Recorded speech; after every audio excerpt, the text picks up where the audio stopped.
এই সন্তান যেদিন থেকে আমার পেটের ভিতরে এসেছিল সেই দিন থেকে বাচ্চা জন্মগ্রহণ করা এবং দুধ পান করাকালীন পর্যন্ত ভিন্ন কোনো একজন পুরুষকে আমি আমার চেহারা দেখতে দেই না। কারি তৈয়ব সাহেব রহমাতুল্লাহি আলাইহির খুতবাত থেকে একটা ঘটনা আপনাদেরকে শোনায় দেব। ওই ঘটনা আমি বহুবার বলেছি, আজকেও বলবো। উনি বলেন, পাকিস্তানের একজন বন্ধুরা আমার প্রেসিডেন্ট ছিলেন, তার নাম ছিল আমির দোস্ত মোহাম্মদ খান। উনি যখন প্রেসিডেন্ট ছিলেন, গোয়েন্দা ডিপার্টমেন্টের সকল লোকেরা এসে তাকে মেসেজ করলো, স্যার অত্যন্ত ভয়াবহ দুরবস্থা, বলে কি কয়েকটা রাষ্ট্র সম্মিলিত হয়ে আফগানিস্তানকে দখল করার জন্য, হামলা করার জন্য পথ অনেক দূর এগিয়ে এসে গেছে। উনি তখন পেরেশানিতে পড়ে গেলেন। কোনো একটা রাষ্ট্র যদি মোকাবেলার জন্য আসে, তার সঙ্গে মোকাবেলা করা যত সহজ, কয়েকটা রাষ্ট্রের সঙ্গে আমি একা মোকাবেলা করা অত সহজ না। ভাবলেন কিভাবে দেশকে রক্ষা করা যায়, নিজের মাতৃভূমি হেফাজত করা যায়, নিজেদের আত্মমর্যাদা কিভাবে হেফাজত করা যায় ভাবতেছিলেন। সালাতুল হাজত নামাজ পড়ে আল্লাহ পাকের কাছে কান্নাকাটি করলেন।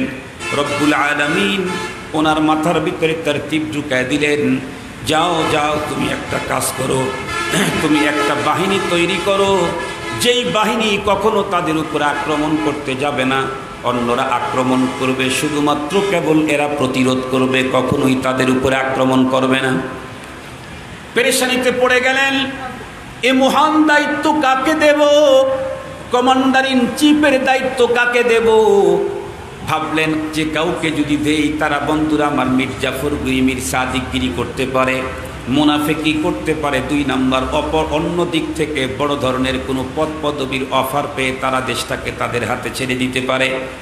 এই জন্যে অনেক চিন্তা ভাবনা করে শেষ পর্যন্ত সিদ্ধান্ত নিলেন, এমন একজন মানুষকে আজকে কমান্ডার ইন চিফের দায়িত্ব দেব, যে কোনো দিন বাইরের কোনো অফারে নিজের মাথা বিক্রি করবে না। সে কে? আমার ঔরসজাত সন্তান। কারণ আমার অ্যাবসেন্সে সেই তো দেশের প্রেসিডেন্ট হবে, আর এর চাইতে বড় পদের অফার তো অন্য কেউ করতেও পারবে না। অন্য কেউ না হয় আমার কোনো সেনাপ্রধানকে বলবে যে আপনি ইয়া করেন, আমাদের হাতে দেশটা ছেড়ে দেন, আপনাকে প্রেসিডেন্ট বানাবো। এ কথা বললে তো অন্য কেউ প্রেসিডেন্টের এই চেয়ারের লালসায় ছেড়ে দিতে পারে, কিন্তু আমার ছেলে তো এই কাজটা করবে না, কারণ আমার বর্তমানে সেই প্রেসিডেন্ট। শেষ পর্যন্ত তার হাতেই কমান্ডার ইন চিফের দায়িত্ব সেনা প্রধান করে তাকে পাঠায়া দিলেন। সুন্দর করে বন্ধুরা আমার তাদেরকে সুন্দর করে নসিহত করলেন, হেদায়েত দিলেন।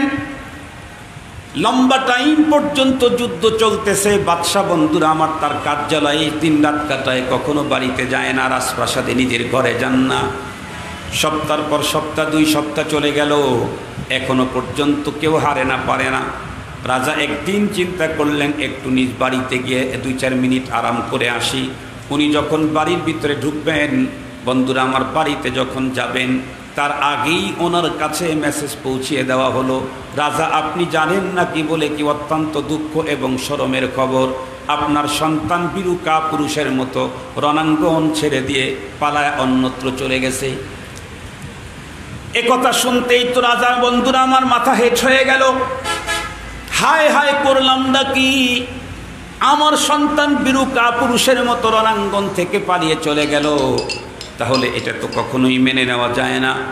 উনি ভরাক্রান্ত হৃদয় নিয়ে তার প্রাসাদের দিকে অগ্রসর হলেন। বাসার ভিতরে ঢুকতেই তার স্ত্রী স্বামীর চেহারার দিকে তাকায় দেখলেন একদম মালিন্য, তার ছাপ, টেনশনের ভাব। স্ত্রী জিজ্ঞাসা করলো, স্বামী গো, এত টেনশন মালিন্য তার ছাপ নিয়ে আপনি বাসায় ঢুকতেছেন, কারণটা কি? উনি তখন রেগে গেলেন, ডেকে বললেন, কারণ তো তুই, কারণ তুই এমন এক অযোগ্য সন্তান জন্ম দিয়েছিস, যেই সন্তান রণাঙ্গন থেকে বিরুকা পুরুষের মতো ভেগে চলে গেছে। এ কথা বলতেই বাদশার স্ত্রী ডেকে বললেন, আপনি কি বললেন? উনি আবারও বললেন, গোয়েন্দা ডিপার্টমেন্টের লোকেরা, সব গোয়েন্দা সংস্থা আমাকে রিপোর্ট করেছে তোর সন্তান বিরুকা পুরুষের মতো রণাঙ্গন থেকে ভেগে চলে গেছে। এ কথা বলতেই স্ত্রী উচ্চ কণ্ঠে বললেন, নো নেভার, কখনোই তা হতে পারে না, কাল্লা লা ইউমকিনু হাদা আবাদা, এটি আমার সন্তানের এমন মেসেজ আমি মা কোনোদিন গ্রহণ করতে পারি না। একথা বলতে রাজা আরো রেগে গেলেন, ডেকে বললেন, তোরা নারী, বেশি বেশি কথা বলা নারীদের জন্মগত অভ্যাস। তোর কাছে এমন দুরালাপন কি আছে যার মাধ্যমে তুই জানতে পারছস তোর সন্তান ভেগে যায় নাই? আর আমার গোয়েন্দা সংস্থার লোকেরা একজন আসে নাই, সকলে এসে রণাঙ্গন থেকে আমাকে এমনটি মেসেজ করেছে। এ কথা বললে স্ত্রী আবারও বললেন, শোনেন স্বামী, আপনার গোয়েন্দা সংস্থা কেন, আসমানের ফেরেশতাও যদি আমার সন্তান সম্পর্কে এমন রিপোর্ট করে, আল্লাহর কসম আমি মা আমার সন্তানের এমন রিপোর্ট রিসিভ করতে পারি না। আল্লাহু আকবার বলেন। মা তার সন্তানের প্রতি আত্মবিশ্বাসটা কি মানে, মা তার সন্তানের প্রতি আত্মবিশ্বাসটা কি পরিমাণের, ডেকে বলতেছে, ফেরেশতা রিপোর্ট করলেও আমি মা আমার সন্তানের এই রিপোর্টকে আমি রিসিভ করতে পারি না। রাজা বড় রেগে গেলেন, মন আরো রাগটা আরো বেড়ে গেল। উনি বকাঝকা করতে করতে প্রাসাদ থেকে বেরিয়ে আবার কার্যালয়ের দিকে চলে গেলেন, একেবারে টেনশনে মুহ্যমান। কারণ গোয়েন্দা সংস্থা উপর্যুপরি রিপোর্ট, আপনার ছেলের রণাঙ্গন থেকে ভেগে পালায়ন করেছে, ভেগে চলে গেছে। এই জন্যে উনি খুব পেরেশান, কি করবেন, কখন যে আমাদের কার্যালয় প্রাসাদের উপরে আক্রমণ করে, আত্মরক্ষার জন্য আমার কি করণীয়, নানা বিষয়ে উনি ভাবতেছেন। ভাবতে ভাবতে হঠাৎ করে একদিন ওনার কানে আওয়াজ আসলো, বিজয়ের পতাকা উড্ডীন করে কারা যেন বিজয়ের গান গাইতে গাইতে প্রাসাদের দিকে চলে আসতেছে। উনি চিন্তা করলেন, নিঃসন্দেহে তো যারা দেশ দখল করেছে তারাই এই কাজটা করেছে, নিঃসন্দেহে। তাহলে আমি এখন কোন দিক দিয়ে পালালে আমার আত্মরক্ষা হবে? মান সম্মান ইজ্জত তো গেছেই, এখন জানটা কমপক্ষে বাঁচানো দরকার। উনি তখন রাজপ্রাসাদের জানালা দিয়ে উকি ঝুঁকি দিয়ে দেখার জন্য চেষ্টা করলেন কোন দিক থেকে বাহিনী কিভাবে আসতেছে, আমি কোন দিক দিয়ে পালিয়ে গেলে যান রক্ষা হবে। উনি যখন বন্ধুরা আমার জানালা দিয়ে তাকায় যখন দেখলেন, উনি যা দেখলেন এখন উনি নিজেকেই বিশ্বাস করতে পারতেছেন না। কারণ উনি দেখতেছেন বিজয়ের পতাকা উড্ডীন করে বিজয়ের গান গাইতে গাইতে সামনের দিকে যে আসে সেই তো আমার ঔরসজাত কলিজার টুকরা সন্তান। বিজয় বেশে বিজয়ের গান গাইতে গাইতে যারা আসছে ও তো সামনের দিকে দেখতেছি বিজয়ের পতাকা উড্ডীন করে আমার সন্তান। উনি নিজেকে বিশ্বাস করতে পারতেছেন না। কেন? কারণ গোয়েন্দা সংস্থাগুলি তাকে রিপোর্ট করেছে তার সন্তান পলায়ন করেছে রণাঙ্গন থেকে। এক পর্যায়ে বন্ধুরা আমার উনি খুব ভালো করে দেখার চেষ্টা করলেন না, তারপরেও একই রকম দেখা যায়। হাঁটি হাঁটি পা পা করে দরজার দিকে আসলেন, দরজাটা খুলে তাকালেন না, তাই তো দেখা যায়। উনি মনে মনে ভাবতেছেন, তাহলে কি আমি ধান্দা দেখতেছি, নাকি স্বপ্নের জগতে আছি, নাকি কল্পনার জগতের ভিতরে বাস করছি। এমনটি করতে করতে করতে করতে একদম কাছাকাছি যখন এসে গেছে, ধান্দা তখন তার ভেঙে গেছে। উনি তাকায় দেখলেন, না না না, আমার চোখ আমাকে ভুল ইনফরমেশন করে নাই, আমার গোয়েন্দা লোকেরাই আমাকে ভুল ইনফরমেশন করেছে। সত্যিই তো আমার কলিজার টুকরা সন্তান, তার হাতে বিজয়ের পতাকা। দেখতে দেখতে বিজয়ের বীরের বেশে সৈন্যগুলি সামনে এসে বাদশাকে সালাম জানায়, বিজয়ের সালাম।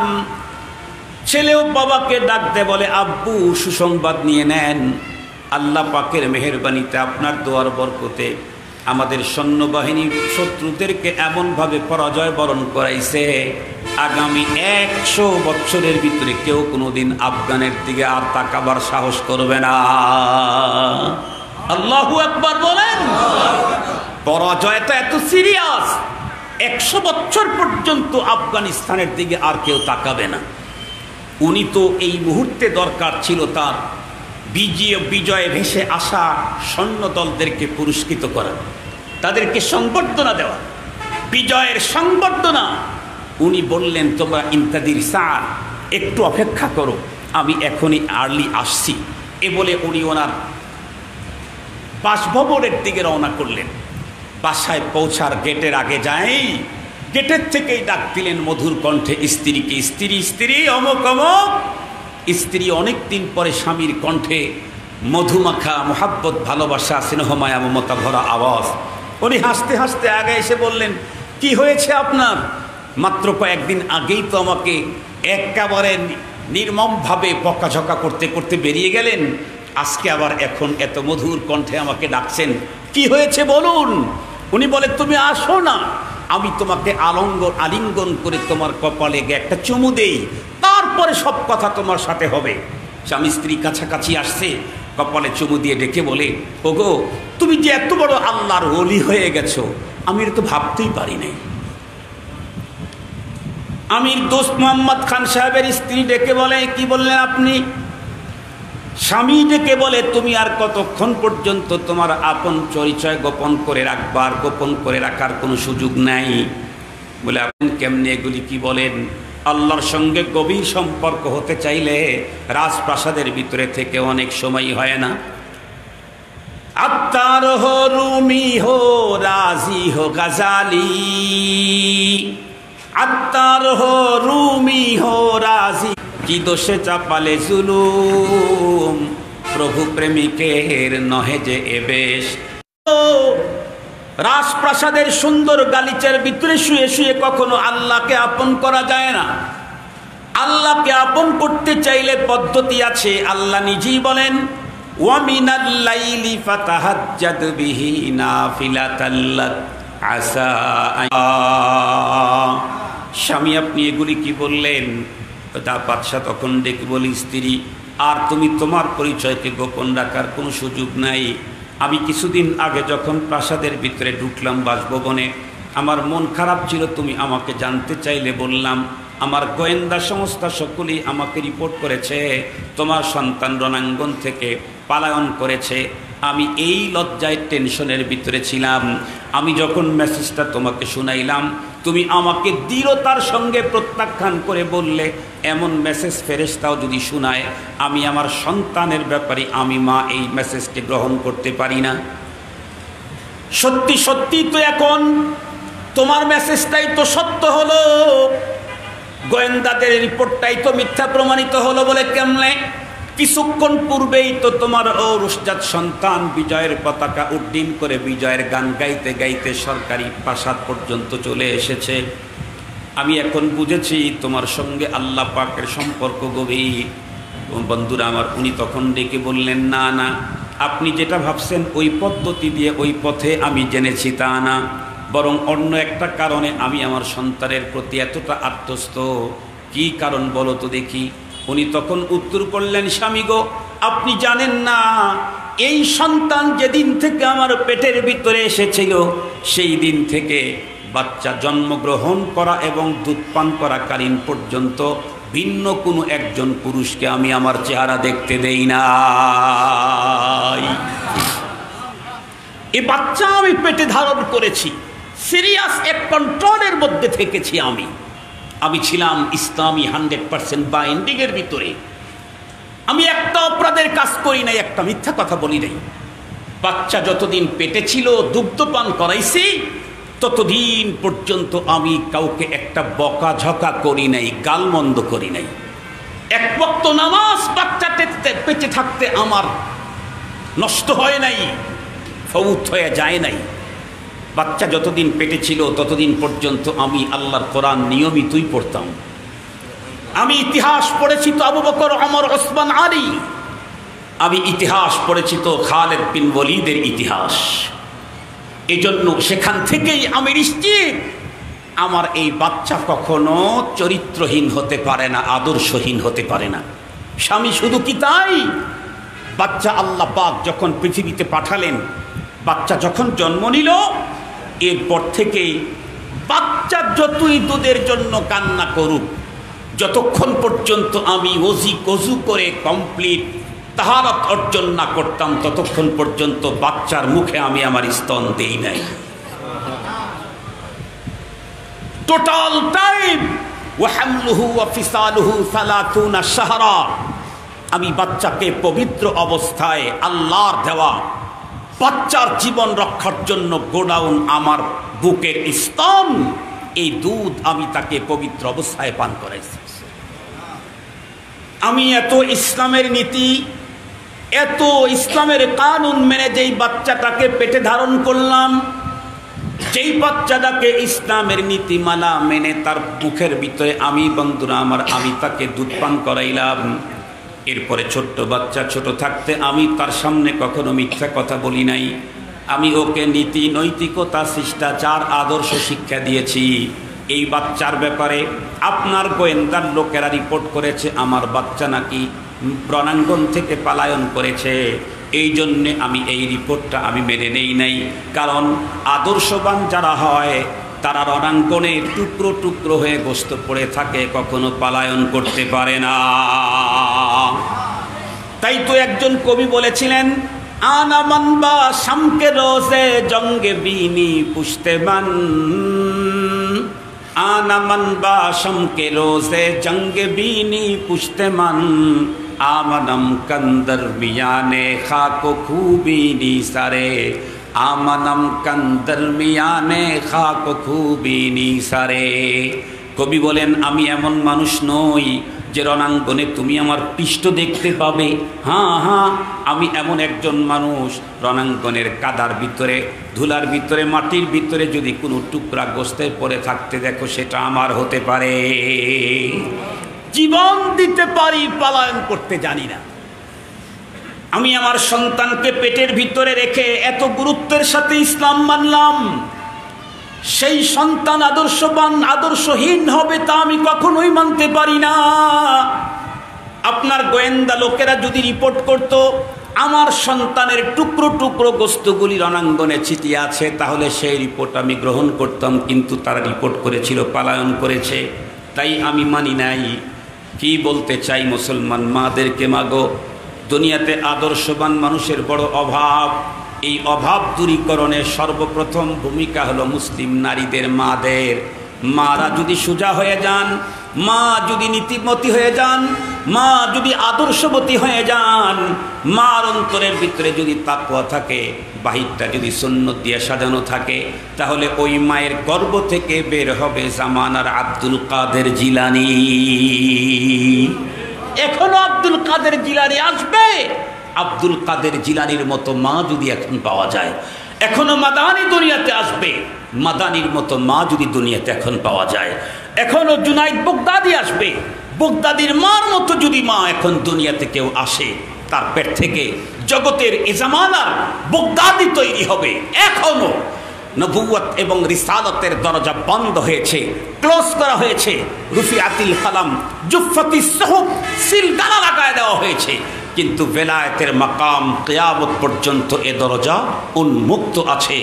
নারীরা নবী রাসূল হওয়ার সুযোগ নাই, নারীরা ওলি হওয়ার সুযোগ আছে না নাই? একটু জোরে বলেন না। নারীরা নবী রাসূল হওয়ার সুযোগ আগেও ছিল না, এখনো নাই।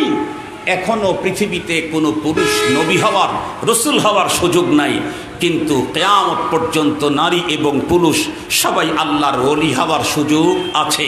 দরজা এখনো খোলা আছে। কিয়ামত পর্যন্ত পৃথিবীতে আহলুল্লাহ, আল্লাহওয়ালা তৈরি হবে। তবে আল্লাহওয়ালা তৈরি হওয়ার জন্য ওই রকমের একটা পেট লাগবে। ওই মানের একটা কি লাগবে? পেট লাগবে।